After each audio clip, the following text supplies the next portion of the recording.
Kaya ako nagpunta rito dahil naputulan kami ng ilaw kagabi. Ano?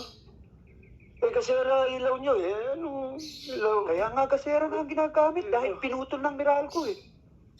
Paloko. Kano na naman? Huwag mo na akong halikan sabi. Ako yung nangangati. Sebio, sana pautangin mo muna ako ng 200. Eh, may utak mo. So, may utak ka pa sa akin 800 eh. Oh, mababayaran ko rin yun pag alis ko.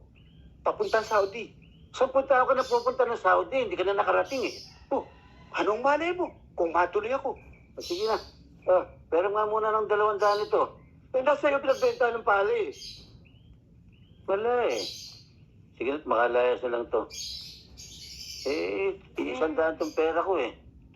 Sige. 100? Hmm. Oh, paano? Eh, di kulang ka pa ng 100. Ha? Oh, saka mo na lang ibigay. Teka muna. Parang lumalabas ako pa may utang eh.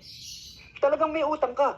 Paano? 200 ang hinihiram ko sa'yo eh. Meron ka lamang. Ako ba makakaroon ng utang na ibibigay sa'yo? Eh, sandali lamang. Hindi kayo nagkakaintindihan eh.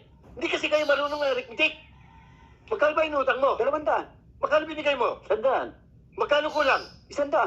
O yun. Paano yung 100 niyang utang? O bayaran mo? O yan. O yung utang mo sa kanya? O yan. Oh, Ayan. Manos ka. oh, paano ngayon? Demanos na. O di manos. Akala mo maisahan mo ako. Ano ko gago? Tarantado ka eh. Bakit? Paano na manos? Wala naman nilabas na pera yon. Hindi naman kayo nag-usap ng matagalan.